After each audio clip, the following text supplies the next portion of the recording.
Hello, and welcome to another episode of Cappy Cap Theater. Masterpiece Theater, because it's not just average, it's masterpiece. Actually, I'm kidding. I'm at a different place right now, obviously, and I thought I would take advantage of the much higher class surroundings and fittings of this. So this will be a quick one. I have good news. Not that I didn't know this before, but I thought it was high time to bring this up. Of course, people on the right, people like me, it's an everyday occurrence of being called a racist or sexist or some kind of ist. And the reason why that isn't that we actually are racist or sexist. That is because the left has deployed this tactic very well of accusing anyone who doesn't agree with their political agenda an ist. So if you are against tax increases on the rich, you are racist. If you insist on holding women to men's standards and not having affirmative action, you're sexist. Now, intellectually honest people know that's not the truth. A racist or a sexist is somebody who doesn't like somebody because of a trait that they were born with and had no control over. So if, like the KKK, or someone doesn't like Jews for whatever reason, even the technical ones, such as myself. So that's the true form of bigotry, as it was meant. Unfortunately, today we use the terms ist. So commonly, they no longer have meaning. It's just someone who's not leftist. Literally, quite literally, that is a racist, a bigot, homophobe, whatever. That really is the definition of racist, sexist, any kind of ist, is someone who does not agree with leftist ideology or doesn't agree with socialism. So, but I was kind of looking at some statistics and data, looking at new readers, and a statistically higher, proportionately higher, disproportionately high percentage of my new readership and viewership is, guess what? Minorities. Blacks, Hispanics, women. And I had to sit and think about why this was. And in general, what I think it is, what I know it is I think these groups are getting sick and tired of being lied to by the left. I think there's a growing group of Latinos, blacks, females, whatever victim group the left has created, that they have heard leftist propaganda for their entire lives. At one point in time, they have swallowed it whole when they were younger. But as time has gone on and their lot has not improved, they start looking for different explanations and alternatives. A perfect example is the black community. Well, actually, no, let me put this. Each group, let's take the three main groups that I have, increased viewership from blacks, Latinos, and women. I think they all take the red pill in different arenas and aspects of their life. For example, a lot of my black readers, viewers, are coming from the manosphere segment because I believe black males especially have been so decimated and suffered without a lack of fathers, poor upbringing, things like that, that they're trying to figure out how to deal with women in the black community. So that's not all of them, but that's where most of them. The Latinos, on the other hand, a lot of them are very interested in economics. And, we do that segment with Jorge Gonzalez about his experiences in education and him wanting to become an independent guy and having rich folks and all that other stuff. Again, not all of them, but a disproportionate amount there. And then the women, kind of same thing with the master, except they're realizing they're not happy. They see everyone getting divorced. They can't find a man.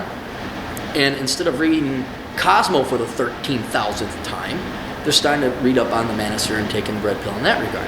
Whatever it is, it boils down to one simple thing. We're telling the truth. And it gets back to the reality principle. If you make decisions based in reality, you're going to have more success because those decisions are based in reality. If you base your decisions in propaganda, in fanciful ideology, like, well, the rich will just pay, or, well, we don't know, there's the GLEOC, the Great Liberal Economic Bark Cloud, and Barack Obama's really smart and farted out jobs, you're not going to have that much success. And any success you're going to have, any hope that you're going to have, is going to be outside of your control. It is going to come primarily through the government if we go through the political discussion.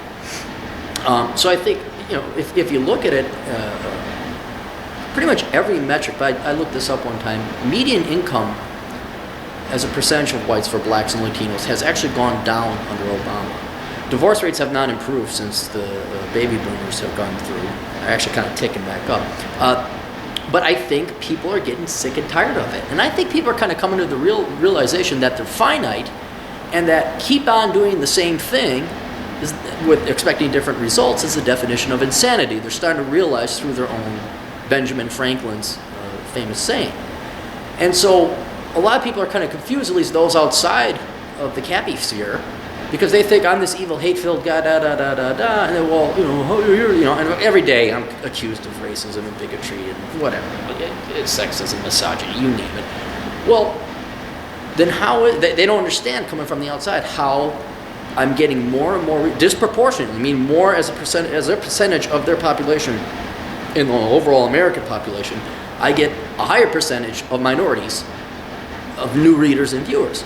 I think it's because they're getting sick and tired of being lied to by politicians. Now, does this mean 2016 when the next Democrat runs and blames all the minorities' problems on evil, white, oppressive male and patriarchy and privilege and all that? No, I don't think that's going to change. But I do believe there is a increasing, albeit small, subsegment of these various groups that they are truly independent thinkers. They are people who are looking for the truth and looking for some kind of explanation and looking for hope, genuine hope. So hope that's within their control, not relying upon some politician or charlatan to go and take other people's money, giving you some kind of excuse and rationalization to take it. But somebody's like, look, here's how it works, and here's what you can personally do, you yourself, regardless of religion, color, sexual preference, whatever. It's within your power to do these certain things. Is there always going to be the KKK? Yeah, probably. Are there always going to be Nazi-type assholes? Yeah. Are they going to hate me because I'm the technical Jew? Sure. And are there always going to be guys who really hate women? Sure, there absolutely is. But you know something? They're such a small percentage of the population, and they're such, it's not like, me and my white friends, we wake up and, gee, Brian, what are we going to do tonight?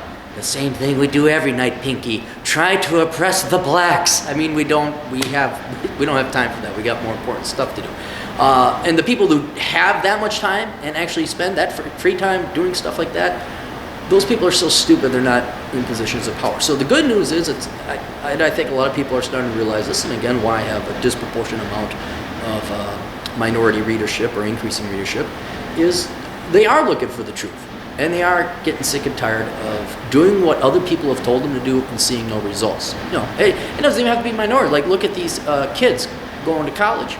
They did everything that their parents and the old people told them what to do. And look at where it got them. It got them nowhere. Okay? Because I actually had the balls to tell some kid. I love the kid more than most of their parents that say, you know what, Junior, you're an idiot for majoring in poetry. You are a moron. And, how many kids now, think about that. A kid who's 18 and his mom, who's been kissing his ass the entire time, says, well, little Jimmy, you go do whatever. You're my little Jimmy. You can do everything, and you go and do. And me saying, Jimmy, you're a dumbass. Don't major in poetry. And Jimmy's going to hate my guts. He's going to love his ass-kissing mother. Now fast forward 5 years. When Jimmy finally graduates, he's got a ton of debt, and he's got no job. Well, Mommy still loves her little schmoopsy-poo, but Jimmy will actually have more respect and say, wow, that strange fellow over there, he had the guts at least to tell me, because he actually did care. So I think that's this tough fatherly love is what everybody's looking for. And I'm not a father. I'm frankly too young to be most people readership father for people coming in reading. But more like an older brother, I guess, is what it is. Because an older brother could kick your ass, but it's for your own good. That's all I had to say. I just want to share the good news. That's all. Toodles. It is a really nice area, isn't it? I gotta come here more often.